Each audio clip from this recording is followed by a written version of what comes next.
Assalamu alaikum everyone.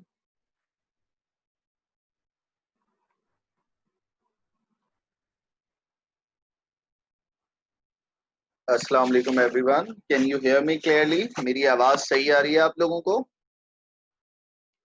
Just write down in the chat box please if I'm clear in my voice or you don't have any issue. Just write down in the chat box please. I want to know. Wajiha has responded me. What about the remaining ones? Are you getting my voice clear? Okay, very good Aisha Puram, Aisha Sana and Galaxy. Can you please rename yourself बच्चे? आप अपने आप को rename कर लो. Galaxy, I don't know exactly your name. Just rename yourself. I permitted you to rename yourself ना. अपने name को रीनेम कर लोगे तो अच्छा हो जाएगा. I would get to know कि कौन है मेरे साथ. ठीक है.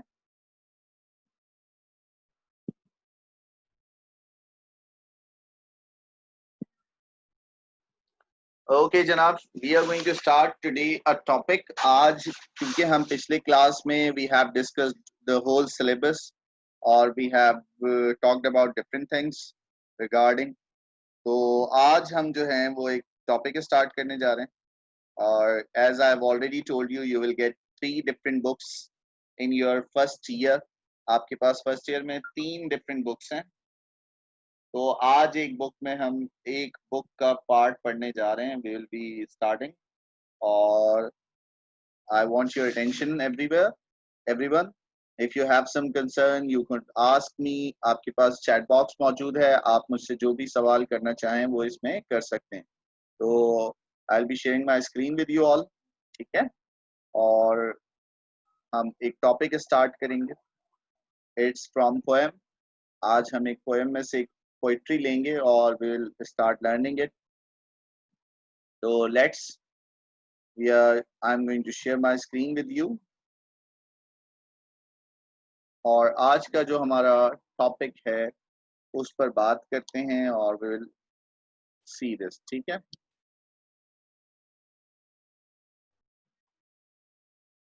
Okay, I am sharing my screen with you all. Now tell me if you get my screen.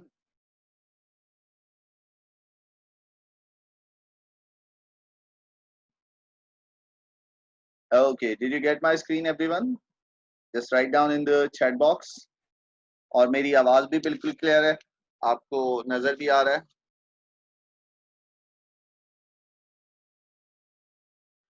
Okay okay okay, very good. ठीक है, चलें जनाब. Without further delay we are going to start our class. आज का जो हमारा topic है, we have selected a poem. आज हमने एक पोएम सिलेक्ट की है. We have selected a poem. आज हम एक नज़म पढ़ने जा रहे हैं, पोइट्री पढ़ने जा रहे हैं. But before this I want you to share something. What do you already know about poetry? क्या जानते हैं आप पोइट्री के बारे में? Any idea? What are the things you will find in the poem? क्या चीजें होती हैं जो एक पोइट्री में मौजूद होती हैं और कौन कौन सी इससे, ये कैसे डिफरेंट है, किससे, आपके प्रोज से, टेक्स्ट से कैसे डिफरेंट है? Any idea? अभी हमने ना तो इस पोइट्री की बात की है, ना ही हमने जो है वो इसके पोइट की बात की. We are just asking. आपने बचपन से पोइट्री पढ़ी है, पोएम्स पढ़ी हैं. If you remember twinkle twinkle little star, remember how I wonder what you are up above the world so high like a diamond in the sky. So you have been learning poetry since your childhood. आप अपने बचपन से poems पढ़ रहे हैं. Can someone tell me what are the essentials of poem? Poetry short होती है. अच्छा जनाब, ठीक है, अग्री. और क्या होता है जनाब पोएम में? What are the things you will find in the poem? क्या चीजें होती हैं पोएट्री में? What can be the things?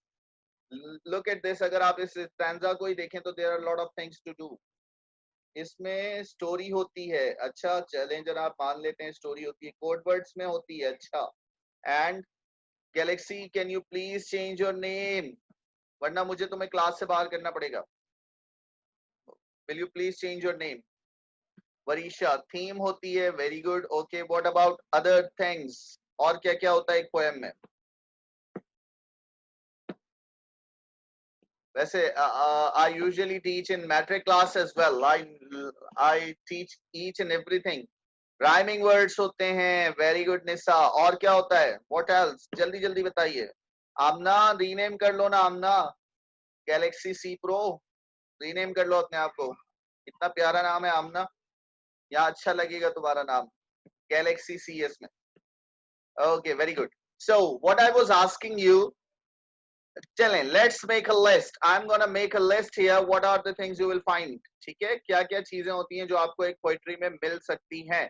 कुछ आपने बताई, कुछ मैं ऐड करूंगा. एंड शॉर्ट पैराग्राफ पे बेस्ड होती हैं. पैराग्राफ नहीं होता. क्या नाम है आपका आयशा? पैराग्राफ पर बेस कह सकते हैं, लेकिन इसमें कोई आइडिया होता है, कुछ ना कुछ आइडिया वगैरह गिवन होता है. चलें, let's see. I'm just writing down here such things that will help you to understand what we will learn today. ठीक है? Essentials of poetry.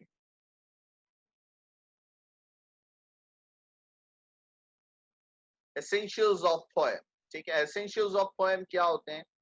One by one talk करेंगे, बात करेंगे, और we will try to understand what are essentials of poem. ठीक है? कुछ तो आप लोगों ने बताया है. Rhyming, जैसे कि पहली चीज आ गई हमारे पास rhyming.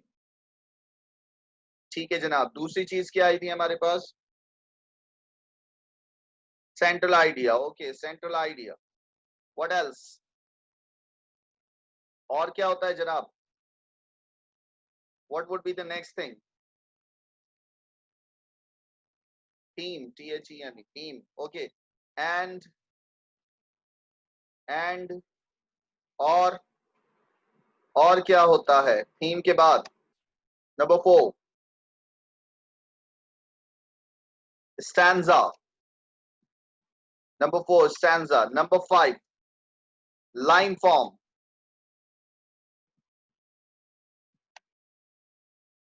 और central idea. Yes, लिख दिया.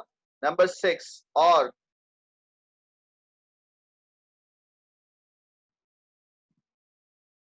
simile. Simile. One by one बात करेंगे ये क्या होते हैं और क्या नहीं होते हैं, सब पर बात करेंगे. मेटाफोर. उसके बाद number 8, personification. Number 9, imagery.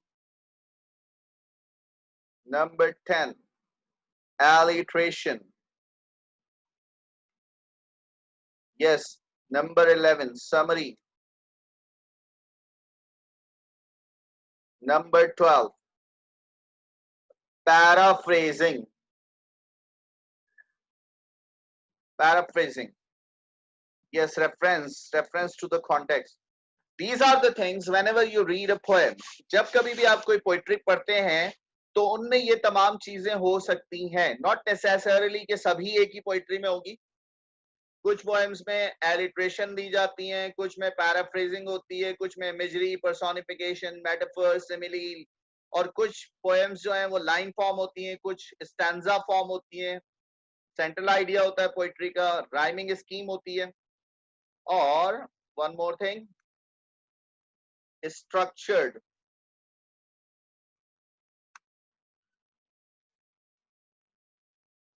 And free verse. ये देख रहे हैं आप, हमने बचपन से पोइट्री पढ़ी है. क्या आपको इन तमाम चीजों के बारे में पता था? These things you will find in a poem, है ना? ये तमाम के तमाम essentials of poem है जो आपको जो हैं वो किसी पोइट्री में मिल सकते हैं, है ना? How many of you have read these things? कितनी आपको already पता है? चलें बताएं. What do you already know? क्या क्या आपको पता है? इसमें से कुछ ऐसी हैं जिसके बारे में आप पहले से जानते हो. कोई मुझे बताएगा? If you ask me, I will unmute you. Raise your hand. मैं आपको unmute करूंगा. आप बोलकर भी बता सकते हो मुझे. आप बोल भी सकते हो, बोलकर भी बता सकते हो. No issue at all. मैं unmute करूंगा आपको. Raise hand if you want to speak up. Central idea पता है, rhyming central idea, theme पता है. चलें बताएं, rhyming क्या होती है? Just 5 things पता है. Okay. Summary पता है. Rhyming क्या होती है? चले पहली चीज से स्टार्ट करते हैं. What is rhyming? 1 2 4 9 1 0. 0 तो मैंने लिखा ही नहीं है भाई. 10. ओके, 10 पता है. एलिट्रेशन पता है,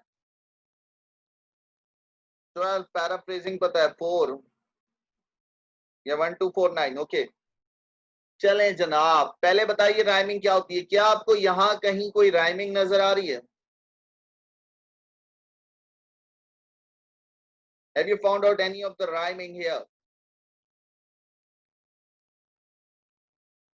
आप बताएं ना, कोई एग्जांपल दे दें आमना, क्या है इसमें राइमिंग? ग्रे और day, very good Zoha Saeed, very good.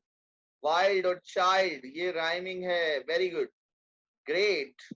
Okay let's see, yes rhyming किसको कहते हैं? Same sound words, same sound words are called rhyming. ठीक है, इसमें राइमिंग मौजूद है हमारे पास, ग्रे और डे, ये राइमिंग है। देखें दोनों का साउंड एक जैसा है, सेम साउंड, ए साउंड आ रहा है ना दोनों में, ग्रे डे, ए साउंड आ रहा है। इसी तरह अगर हम बात करें वाइल्ड, वाइल्ड एल्ड साउंड आ रहा है, एल्ड, और चाइल्ड एल्ड साउंड आ रहा है, ये राइमिंग है। अब अगर राइमिंग देखें आप, यस वेरी गुड, न्यू और ग्रीव है ना, मोर और डोर, मोर और डोर, ये राइमिंग है इसमें। और न्यू और ग्रीव, देख रहे हैं, ये राइमिंग स्कीम मौजूद है इसमें, इसको बोलते हैं, सेम साउंड वर्ड्स को बोलते हैं राइमिंग। अच्छा जनाब, इस राइमिंग से रिलेटेड एक सेंस देखें जरा, मैं आपको थोड़ा सा स्पेसिफाई कर रहा हूं, देखिएगा और समझिएगा what I want to make you understand here. ठीक है, सी दिस, ये ग्रे है और ये डे है, ये पहली राइमिंग है, मैंने इसको नाम दे दिया ए और ए, क्योंकि ये दोनों राइमिंग सेम है, मैंने इसको बोला ए और ए। ठीक है, इसी तरह ये दोनों राइमिंग सेम है, इनको मैंने बोल दिया जनाब बी और बी, है ना। अब सी दिस, जरा सा गौर करें, नीचे भी ऐसा हो सकता है, can we do it in the next stanza? हाँ बिल्कुल कर सकते हैं, क्योंकि पहली और तीसरी लाइन का राइमिंग सेम है, दूसरी और चौथी लाइन का राइमिंग सेम है। इट मीन्स दैट कि यहाँ जो स्ट्रक्चर बन रहा है वो क्या बन रहा है? वो बन रहा है A B A B, have a look, A B है ना। अब अगर आप देखें तो आपको बड़ी हैरानी होगी जनाब, किस बात पे हैरानी होगी? इस बात पर हैरानी होगी कि देखें पहले स्टैंजा का भी ए बी और ए बी ही राइमिंग स्ट्रक्चर है, चलो हम दूसरे स्टैंजा का भी ए बी और ए बी ही राइमिंग स्ट्रक्चर है ना, ए बी और ए बी, कैसे जनाब? तो ये देखो मैं इस पर भी लिख देता हूं आपकी आसानी के लिए,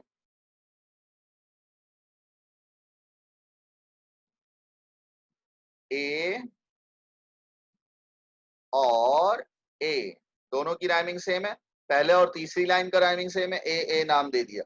अच्छा जनाब, उसके बाद दूसरी और चौथी लाइन का राइमिंग सेम है, उसको नाम दे दिया बी और बी का, बी और बी। ठीक है, सी दिस, हो गया। अब अगर मैं आगे बढ़ूं तो you will find the same thing. ठीक है, ये देखिएगा, अब मैं इसको ऊपर कर रहा हूं,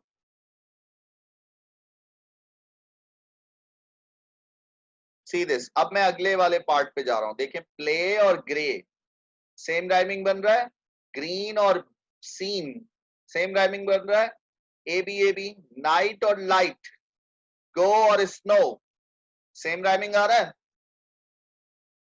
आ रहा है नहीं आ रहा, समझ आ रहा है? देखो प्ले और ग्रे एक ही राइमिंग है, ग्रीन और बी सीन एक ही राइमिंग है, नाइट और लाइट, गो और स्नो एक ही राइमिंग है। इट मींस दैट इसमें जितने भी स्टैंजा हैं, ये देखो डू और two, afternoon moon, A B, hook और टुक, पैकेट बैंड और हैंड, है ना, इन सब स्टैंजा में ये चीज कॉमन है, क्या कॉमन है जनाब कि पहले और तीसरी लाइन का राइमिंग सेम है, दूसरी और चौथी लाइन का राइमिंग सेम है। देखो, रो, स्नो, स्ट्रोक, स्मोक, नोट किया?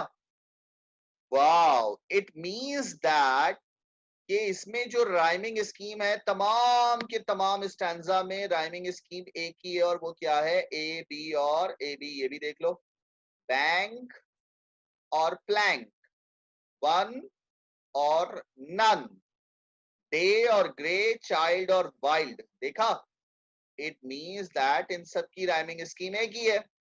तो अगर इनकी राइमिंग स्कीम एक ही है, तो इस वजह से हम इसे क्या कह सकते हैं?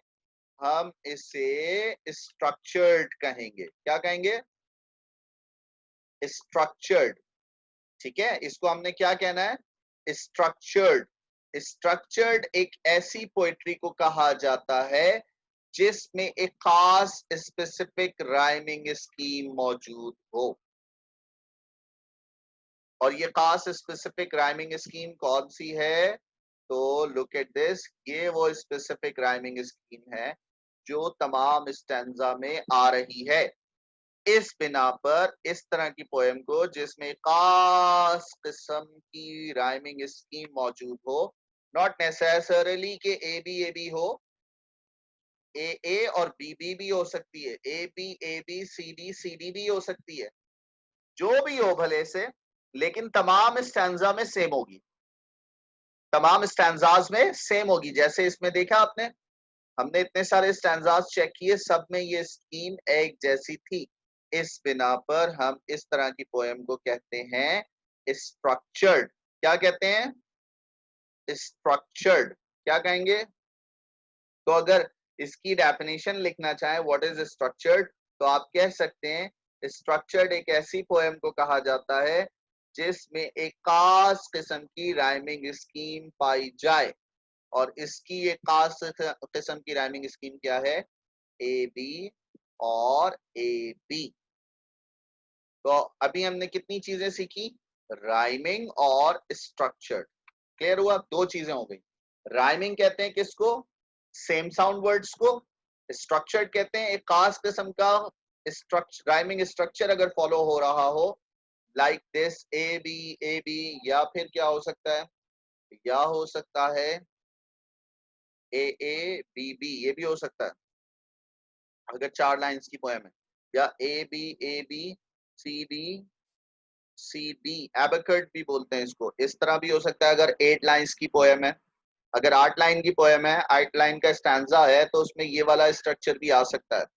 ठीक है, 6 लाइन में ये हो सकता है ए बी सी, ये भी हो सकता है। Clear?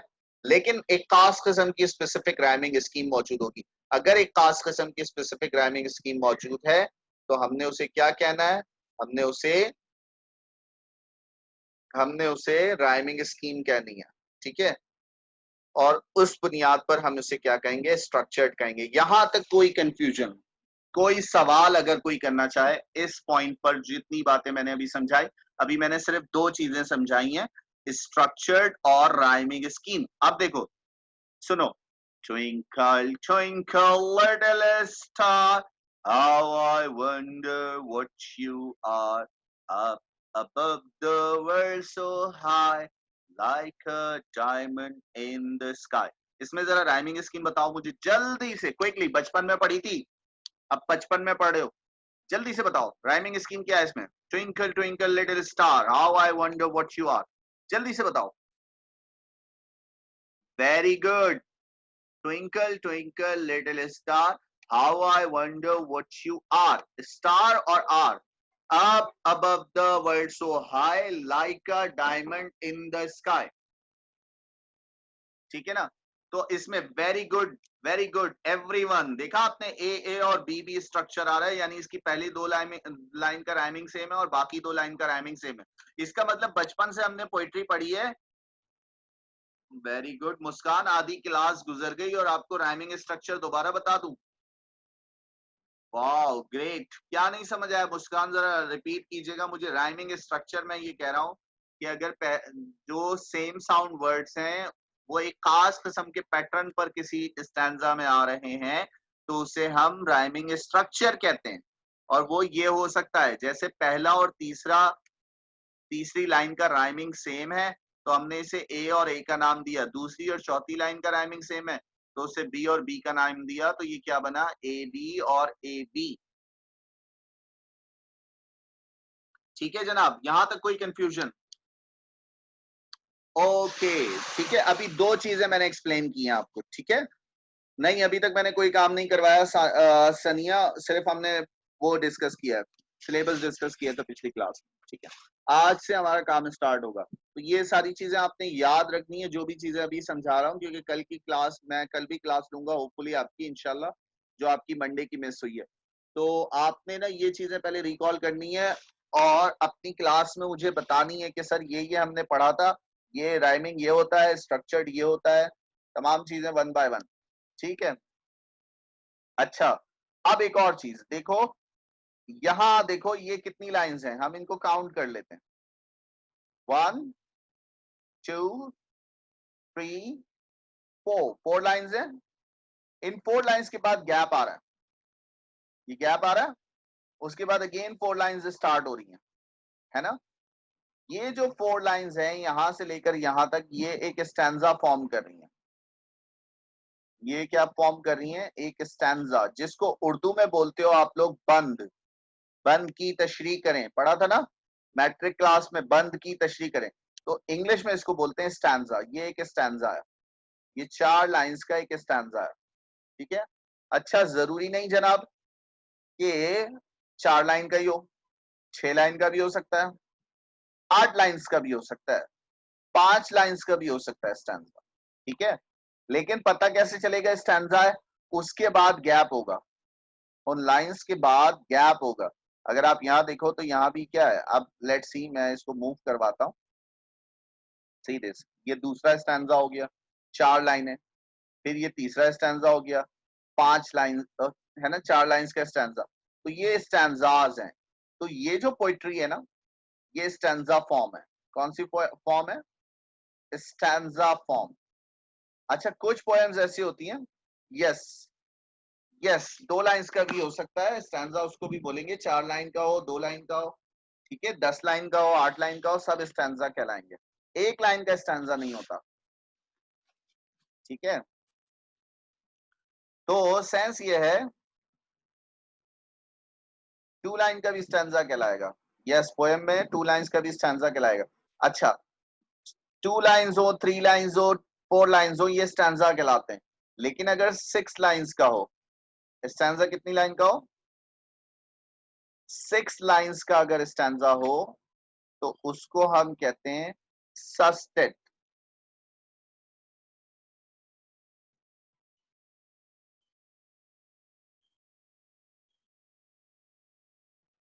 6 line stanza is called सस्टेट, ठीक है। और अगर 8 लाइन स्टैंजा हो,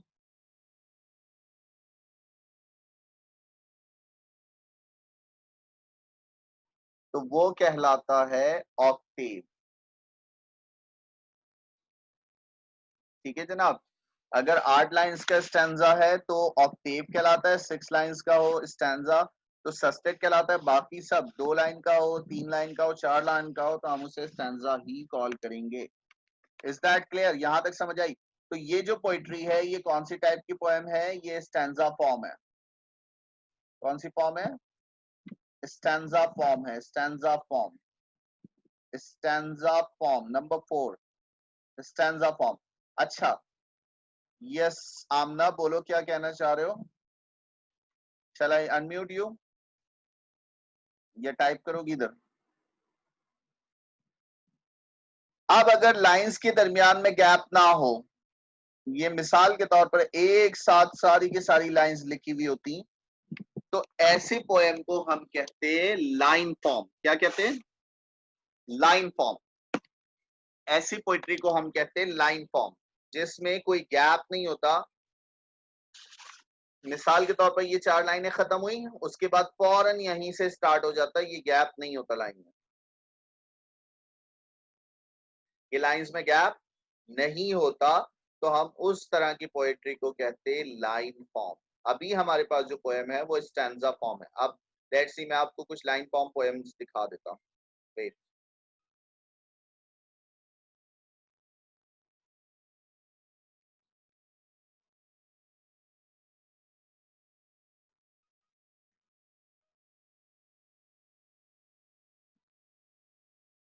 ये देखिएगा, ये एक इमेज देख रहे हैं, that is called line form poem, है ना। इसमें किसी भी लाइन के दरमियान में गैप नहीं है। देख रहे हैं आप, एक के बाद दूसरी लाइन, फिर तीसरी लाइन, फिर चौथी लाइन, फिर पांचवी लाइन। ऐसी पोएम को कहते हैं लाइन फॉर्म पोएम। ठीक है, ये सब लाइन फॉर्म पोएम है जिसमें कोई गैप ना हो। लुक एट दिस, ये see this is a line form poem. ये देख रहे हैं, इन लाइंस के दरमियान में गैप नहीं है, इस वजह से इसे क्या कहा जा रहा है, इसे लाइन फॉर्म पोएम कहा जा रहा है। Is that clear? यहां तक समझ आ गई? लेकिन अगर गैप होगा लाइंस के दरमियान में तो उसे कहेंगे हम स्टैंजा फॉर्म पोएम। अब ये देख लीजिएगा,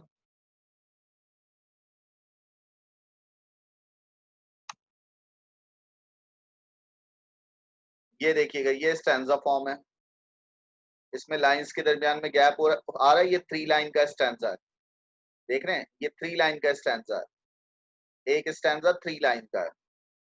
तो ये जो इस तरह की पोएम्स होती हैं वो क्या कहलाती हैं, स्टैंजा फॉर्म कहलाती है। एक पोएम में 6 लाइंस का स्टैंजा भी हो सकता है, 8 लाइंस का स्टैंजा भी हो सकता है। ठीक है,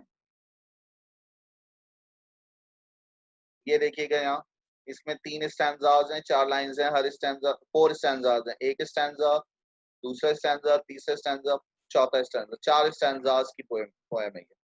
ठीक है, नहीं नहीं नहीं, पैराग्राफ लाइक नहीं होती है आयशा, मुस्कान आयशा। पैराग्राफ तो लाइन, एक ही लाइन में सारी चीजें लिखी हुई होती हैं और ब्रेक फुल स्टॉप के बाद दूसरा पार्ट शुरू हो जाता है। पोएम में कभी भी ऐसा नहीं होता। पोएट्री में, पोएम में लाइंस डिफरेंट होती हैं। ठीक है, एक एक लाइन होती है, फिर उसकी अगली लाइन नीचे से शुरू होती है, फिर उससे नीचे से शुरू होती है, इस तरह चल रहा होता है। ठीक है, यहां तक कोई कंफ्यूजन, कोई प्रॉब्लम?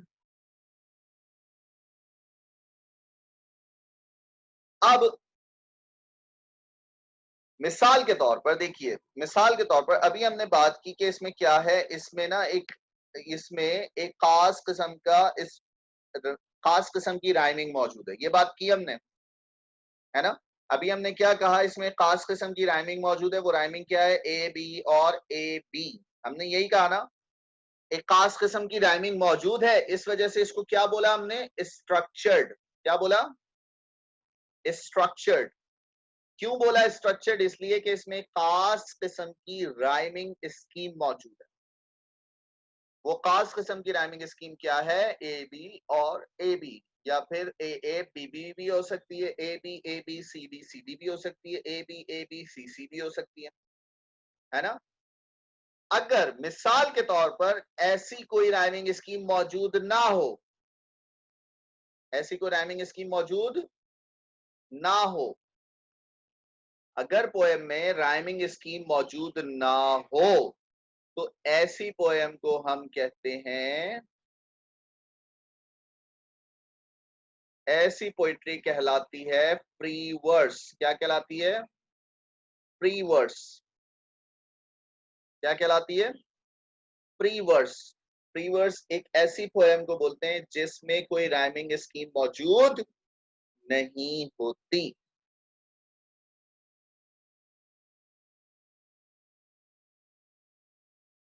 कोई प्रॉब्लम, कोई चीज ना समझ आई हो? स्ट्रक्चर्ड और फ्री वर्स में क्या डिफरेंस है? स्ट्रक्चर्ड एक ऐसी पोएम को बोलते हैं जिसमें कोई खास किस्म की राइमिंग स्कीम मौजूद हो। फ्री वर्स एक ऐसी पोएट्री को कहते हैं जिसमें कोई खास किस्म की राइमिंग स्कीम मौजूद ना हो। अगर कोई खास किस्म की राइमिंग स्कीम मौजूद है तो वो क्या कहलाती है, वो कहलाती है स्ट्रक्चर्ड। और राइमिंग स्कीम मौजूद नहीं है तो वो कहलाती है फ्री वर्स। क्लियर हो गया? अच्छा जी, उसके बाद हम बात करते हैं किसकी, उसके बाद हम बात करते हैं थीम। थीम, है ना? थीम, थीम को दूसरे अल्फाज में हम कह सकते हैं टॉपिक। क्या कह सकते हैं? टॉपिक। जैसे कोई मजमून लिखते हैं, कोई ऐसे लिखते हैं, कोई पैराग्राफ लिखते हैं, तो उसका कोई ना कोई टॉपिक होता है। In the same sense Lucy grey का, जैसे मिसाल के तौर पर कोई सी भी पोएट्री हो, उसका कोई टॉपिक होता है ना? वो उसका मेन टॉपिक होता है जिसके ऑल अराउंड पोएट्री मूव करती है। अब वो क्या हो सकता है? वो ब्यूटी भी हो सकता है, वो रिलीजन भी हो सकता है, वो जो है वो आपका जो है वो ग्रीव भी हो सकता है, दुख भी हो सकता है, और ऑनेस्टी भी हो सकता है, ग्रीड भी हो सकता है ना? कोई सा भी टॉपिक होगा। जैसे अभी आप ये पोएम पढ़ेंगे, इंशाल्लाह कल की क्लास में जब आप ये पोएम पढ़ेंगे, तो इसका भी एक टॉपिक है, इसका भी एक थीम है। वो थीम आप जब आप पोएट्री पढ़ेंगे तो आपको समझ आ रहा होगा, अच्छा ये इसका टॉपिक है, ये इसका थीम है, इस थीम के बारे में ये पोएट्री लिखी गई है। तो हम आसान अल्फाज में थीम को इस तरह समझ सकते हैं कि ये पूरी पोएट्री का मेन टॉपिक होता है, जो हमें बता रहा होता है कि ये पोएट्री किस बारे में है। तो उसे हम कहते हैं थीम। क्या कहते हैं? थीम कहते हैं। थीम एक थीम जो है वो बेसिकली किसी पोएट्री के टॉपिक को कह सकते हैं, कि इसमें मेन पता चल रहा होता है कि ये किस बारे में लिखी गई है। एक आइडिया मिल रहा होता है कि ये इस बारे में लिखी गई है। वो खूबसूरती भी हो सकती है, वो ईमानदारी भी हो सकती है, वो लालच भी हो सकती है, ग्रीड हो सकता है, ऑनेस्टी हो सकता है, जेनरोसिटी हो सकता है, क्यूरियोसिटी हो सकता है, और लव हो सकता है, सिंपैथी हो सकता है, ब्यूटी हो सकता है। ये तमाम का इसका थीम हो सकता है कि इस बारे में ये पोएट्री लिखी गई है। तो उसे हम कहते हैं सेंट्रल आइडिया। ओ सॉरी, थीम कहते हैं। अच्छा जनाब, अब सेंट्रल आइडिया पर बात करते हैं। सेंट्रल आइडिया ये होता है कि आप जो भी पोएट्री पढ़ते हैं ना, उसका कोई ना कोई मैसेज होता है, कोई ना कोई सबक होता है, कोई ना कोई पैगाम होता है जो शायद अपनी पोएम्स के जरिए से देना चाह रहा हो। मिसाल है ना? जैसे मिसाल के तौर पर अगर मैं बात करूं, आपने 9th क्लास में पढ़ा था, 9th क्लास में आपने पढ़ा था डैफोडिल्स। याद है वो टॉपिक डैफोडिल्स? तो डैफोडिल्स क्या था? डैफोडिल्स में ब्यूटी टॉपिक था, और ये कि ब्यूटी कैचेस आए। डैफोडिल्स भी किसकी लिखी हुई है? विलियम वर्ड्सवर्थ की लिखी हुई है। लूसी ग्रे भी किसकी लिखी हुई है? विलियम वर्ड्सवर्थ की लिखी हुई है। हम विलियम वर्ड्सवर्थ पर भी बात करेंगे। यस, फ्लावर के हवाले से थी, है ना? थीम इसका क्या था? ब्यूटी। इसका जो टॉपिक था वो क्या था? ब्यूटी। और कौन सी ब्यूटी? नेचुरल ब्यूटी, कुदरती खूबसूरती। अल्लाह ताला की पैदा करता चीजें हैं ना ये, फूल, आबशार, पहाड़, दरिया, तो नेचुरल ब्यूटी कहलाती है। और इंसान की बनाई हुई चीजें आर्टिफिशियल ब्यूटी। तो इसका जो थीम था वो तो था ब्यूटी। डैफोडिल्स का थीम क्या था? ब्यूटी। अब इसका जो सेंट्रल आइडिया था ना, वो ये था कि इंसान खूबसूरती में गिरफ्तार हो जाता है। A thing of beauty is a joy for ever, के लम्हे भर की खूबसूरती भी भुलाई नहीं जा सकती। विलियम वर्ड्सवर्थ जब कभी भी अपने काउच पर लेटता, तो वो इंतहाई खूबसूरत सीन उसकी आंखों के सामने नाचने लगता, है ना? और वो उसमें खो सा जाता। रिमेंबर? तो सेंट्रल आइडिया क्या है जनाब? सेंट्रल आइडिया ये है कि what message are you getting from the poem. आप उस पोइट्री से क्या सबक ले रहे हैं? Very short, in precise form is called central idea. उसे कहा जाता है सेंट्रल आइडिया। यहां तक कोई कंफ्यूजन, कोई प्रॉब्लम, कोई सवाल जो आप करना चाहें? ये कल आपने बताना होगा मुझे सब। मैं अपनी क्लास शुरू नहीं करूंगा जब तक इस पर फीडबैक ना ले लूं। पहले पहले आप लोग मुझे बताएंगे कि राइमिंग स्कीम क्या होती है, सेंट्रल आइडिया क्या होता है, थीम क्या होता है, स्टैंजा क्या होता है, लाइन फॉर्म क्या होता है, स्ट्रक्चर्ड क्या होता है, प्री वर्स क्या होता है। ये सब आपने बताना है मुझे। आगे चलें, चलें पहले इनको रिकॉल करें। 1 2 3 4 5 6 7 7 आधी चीजें मैंने आपको समझा दी, पहले इसको रिकॉल करें। चलें भाई, नंबर 1, प्री वर्स कौन सी पोइट्री को बोलते हैं? प्री वर्स कौन सी पोएम को बोलते हैं? प्री वर्स कौन सी पोएम को बोलते हैं?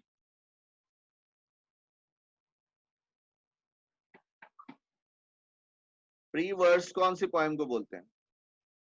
वेरी गुड, राइमिंग स्कीम मौजूद ना हो ऐसी पोएम को प्री वर्स कहते हैं। ठीक है जनाब। अच्छा, राइमिंग क्या होती है? What are rhymings?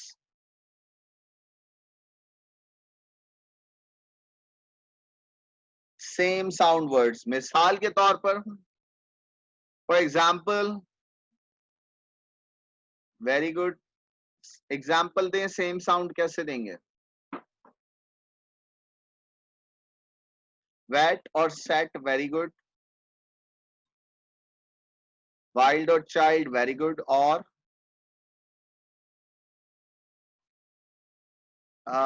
हे तो, हाय तो नहीं पढ़ेंगे इसको, हे और बे हो सकता है, सेम एंड केम हो सकता है, सन और वन हो सकता है, मोर और डोर हो सकता है, ग्रे और डे, बनी और सनी, बैंक और प्लैंक। वेरी गुड, शाबाश।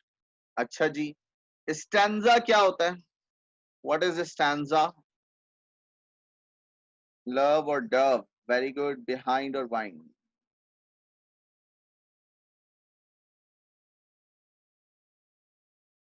What is stanza? 4 लाइंस जिसमें वो 2 लाइंस का नहीं हो सकता। 3 line, 4 line, 5 lines, हाँ, there is a gap between the group of lines is called stanza.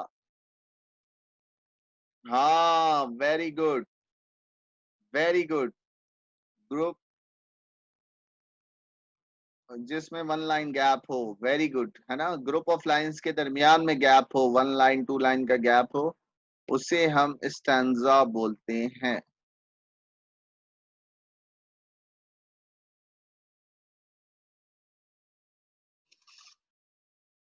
अच्छा, लाइन फॉर्म क्या होती है जनाब? Line form, what is line form?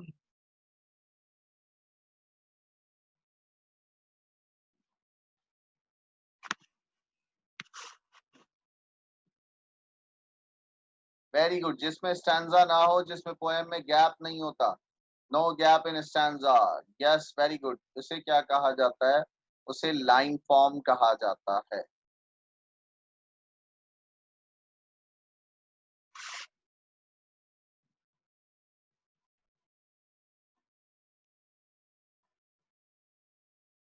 If there is no gap between the group of lines is called line form. Very good, shabash, great. Okay, now let's move on. चलें, अब हम आगे बात करते हैं और देखते हैं कि और क्या-क्या चीजें यहाँ मौजूद हैं। आपने अपने स्कूल में उर्दू की क्लास में टीचर ने आपको कुछ अशार लिखवाए होंगे, कुछ बंद लिखवाए होंगे, जैसे जंगे यरमूक का वाकया है। एक नौजवान पार आए सीमा बे मुज़तरिब, आकर हुआ अमीर असाकिर से हम कलाम, अबू उबैदा बरसरे पैकार दे मुझे, लबरेज हो चुका है मेरे सब्र शुकू का जाम। है ना? रिमेंबर, जंगे यरमूक का वाकया, एक पोइट्री आपकी उसमें मैट्रिक क्लास में आपने जरूर उसकी तशरीह की होगी। Have you done that? तशरीह किया है आपने? तशरीह की है? इस नज्म की तशरीह की है? Have you done that? Tell me please, write down in the comment box, chat box. पढ़ी है आपने ये नज्म? अच्छा, उसमें नहीं है, नई बुक में नहीं है ये?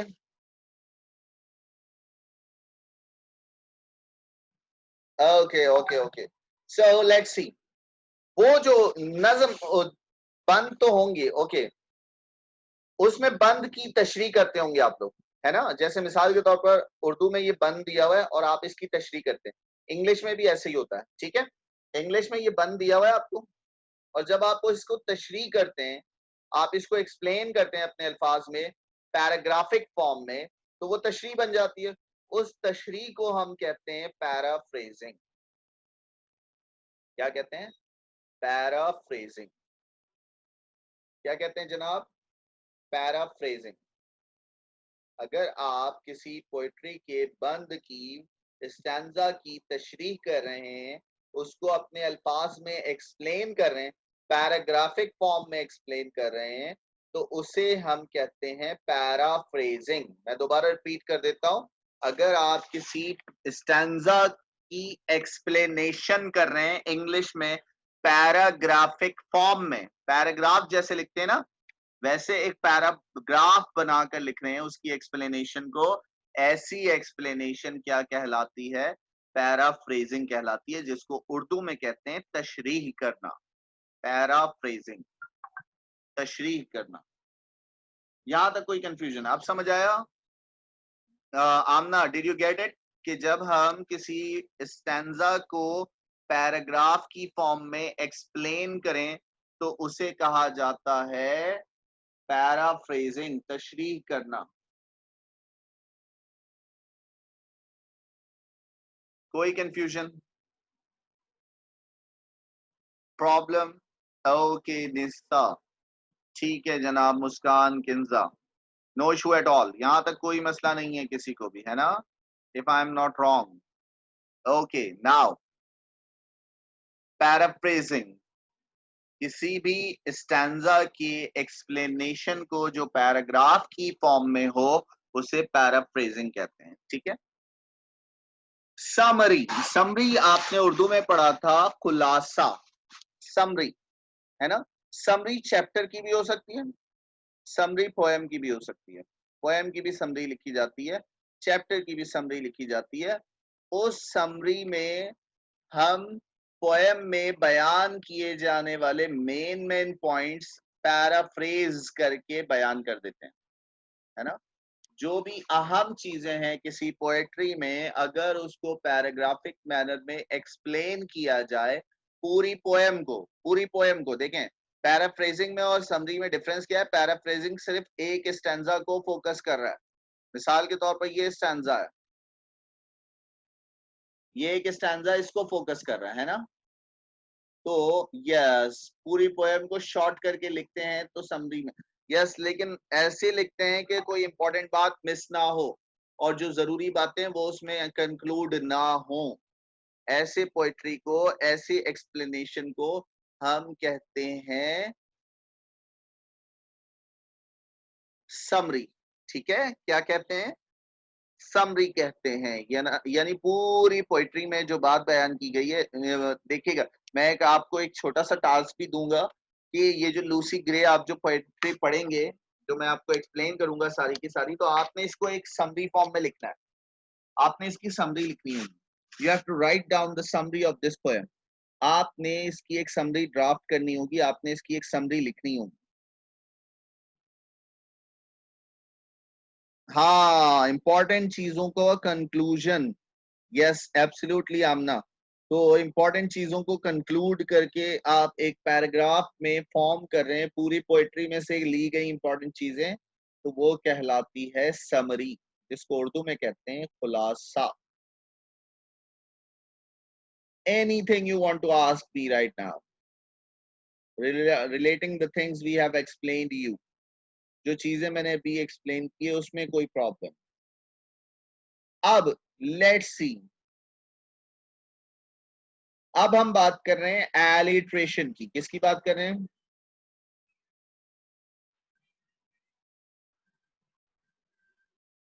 एलिट्रेशन की बात कर रहे हैं, ठीक है? किसकी बात कर रहे हैं? एलिट्रेशन, ठीक है? एलिट्रेशन की बात कर रहे हैं। एलिट्रेशन किसको बोलते हैं वो बता रहा हूं मैं आपको, ठीक है? एलिट्रेशन,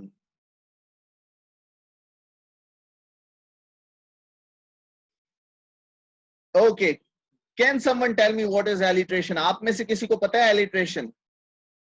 जरूर पता होगा, शायद आप नाम इसका कोई दूसरे से नाम से जानते होंगे इसको। किसी को पता है एलिट्रेशन? What is alliteration?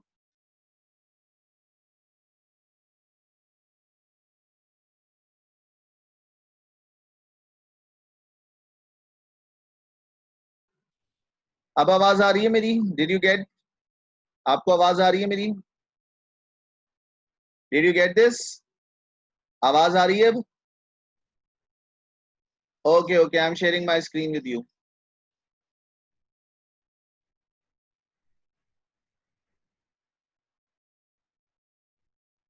हाँ, तो हम क्या बात कर रहे थे? Alliteration. Can someone tell me what is alliteration? Alliteration क्या होती है, किसी को पता है? Can someone please explain me what is alliteration?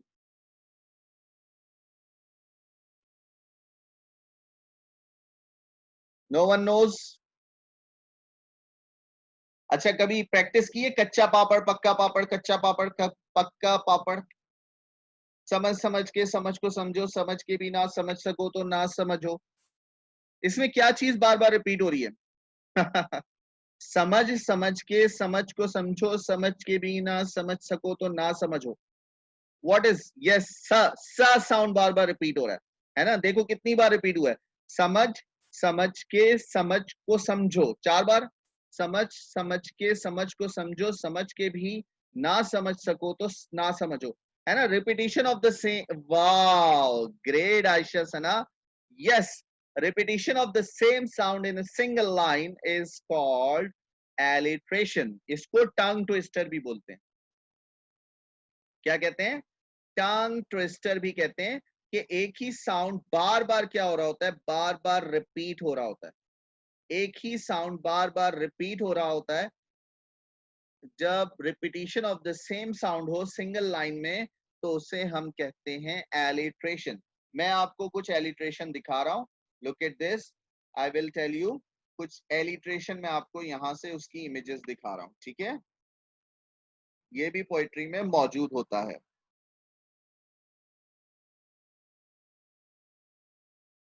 ये देखिएगा जनाब, फर्स्ट वन क्या आ रहा है? देखिए इसमें कितनी बार रिपीटिशन हो रहा है। Have, heard, how, had hogs, hog, the hedge। ह साउंड एक बार, 2 बार, 3 बार, 4 बार, 5 बार, 6 बार और 7 बार रिपीट हुआ है। That is called, that is called alliteration. एक और एग्जांपल देखिएगा। Fair is foul and foul is fair। Hover through the fog and filthy air। इसमें F sound repeat हो रहा है। First sound fair, foul, foul is fair, fog, filthy, है ना? ये alliteration है। इसी तरह let's see, she sells seashell by the seashore, है ना? That is also called alliteration। समझ आई? कोई confusion है ना? 6 टाइम, yes। तो repetition of the same sound in a single line is called alliteration। याद रहेंगी ये सारी बातें? Repetition of the same sound in a single line is called alliteration। और इसका दूसरा नाम है tongue twister। क्या नाम है? Tongue twister। Look at the one more example here। Three example, the trees swayed shyly in the summer breeze, है ना? S साउंड 3 बार रिपीट हो रहा है। तो कोई भी ऐसा साउंड जो बार बार एक ही सिंगल लाइन में रिपीट हो, that is called what? That is called, that is called alliteration. ठीक है जनाब? तो टंग ट्विस्टर भी अगर बोलेंगे आप तो आपको बहुत सारे ये वर्ड्स मिल जाएंगे। यहां तक कोई कंफ्यूजन, कोई problem? Easy to understand?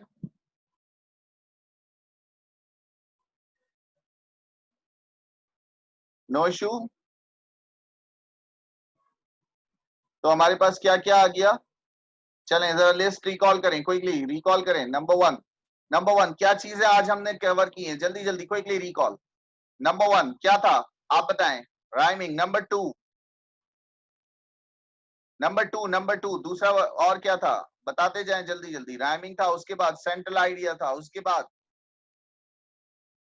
Theme था, वेरी गुड। और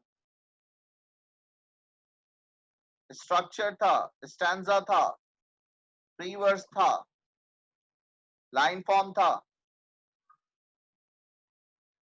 पैराफ्रेजिंग था, वेरी गुड, समरी और एलिट्रेशन, यस यस एलिट्रेशन। तो we have covered almost 10 things at all. 10 चीजें हमने आज की क्लास में समझ ली, ठीक है। मैं जल्दी से क्विक रिकॉल कर रहा हूं, कल हम बाकी 4 चीजों को समझेंगे और इस पोएम को पढ़ना स्टार्ट करेंगे। पहली चीज, rhyming words, same sound words क्या कहलाते हैं? राइमिंग कहलाते हैं। ग्रे और डे, इनको वाइल्ड और चाइल्ड, ये राइमिंग वर्ड्स हैं। अगर कोई खास किस्म के राइमिंग वर्ड्स पाए जाएं, जैसे मिसाल के तौर पर ए बी और ए बी, तो उसे हम कहते हैं, अगर पोएम में कोई खास किस्म की राइमिंग स्कीम मौजूद हो तो वो कहलाती है स्ट्रक्चर्ड पोएम। अगर पोएम में राइमिंग स्कीम मौजूद ना हो तो उसे हम कहते हैं फ्री वर्स। ऐसी पोएम जिसमें राइमिंग स्कीम मौजूद ना हो उसे हम फ्री वर्स कहते हैं। उसके बाद किसी भी पोएम का एक टॉपिक होता है जिसके बारे में वो पोइट्री लिखी जाती है। वो कुछ भी हो सकता है, लव भी हो सकता है, हेट भी हो सकता है, सिंपैथी भी हो सकता है, ग्रीड भी हो सकता है, ऑनेस्टी भी हो सकता है। वो उसका थीम कहलाता है। ब्यूटी भी हो सकता है, वो उसका थीम कहलाता है। और उस पोयम से जो मैसेज हमें कन्वे हो रहा है, जो पैगाम हमें मिल रहा है, जो मैसेज, उस मैसेज को कहते हैं सेंट्रल आइडिया। और अगर there is a gap in between the group of lines is called stanza। अगर ग्रुप ऑफ लाइंस के दरमियान में गैप हो तो उसे स्टैंजा फॉर्म कहते हैं, और अगर ग्रुप ऑफ लाइंस के दरमियान में गैप ना हो तो उसे लाइन फॉर्म कहते हैं। इसके अलावा अगर किसी स्टैंजा को अपने अल्फाज में एक्सप्लेन किया जाए पैराग्राफिक फॉर्म में तो वो कहलाता है पैराफ्रेजिंग। क्या कहलाता है? पैराफ्रेजिंग। और अगर पूरी पोइट्री को एक्सप्लेन किया जाए, पूरी पोइट्री की एक एक इंपॉर्टेंट पॉइंट्स को गैदर करके अपने अल्फाज में बयान किया जाए तो उसे कहते हैं समरी। ठीक है, क्या कहते हैं? समरी कहते हैं। क्लियर हो गया? And then alliteration. एलिट्रेशन क्या होता है? Same sound words repetition in this single line. The repetition of the same sound word in single lines are called alliteration. तो आज के लिए इतना ही रखें, इंशाल्लाह कल यहीं से स्टार्ट लेंगे। जो 4 चीजें, मेटाफोर, पर्सोनिफिकेशन, इमेजरी और सिमिली, ये 4 चीजें रह गई हैं, इनको इंशाल्लाह कल कवर करेंगे। तब तक के लिए अपना ख्याल रखिएगा। Wish you all the best. कल मिलते हैं और इनको अच्छे से रिकॉल भी कीजिएगा, ठीक है। कल मैं पहले पूछूंगा आपसे कि what have you learn so far. Take care, अल्लाह हाफिज।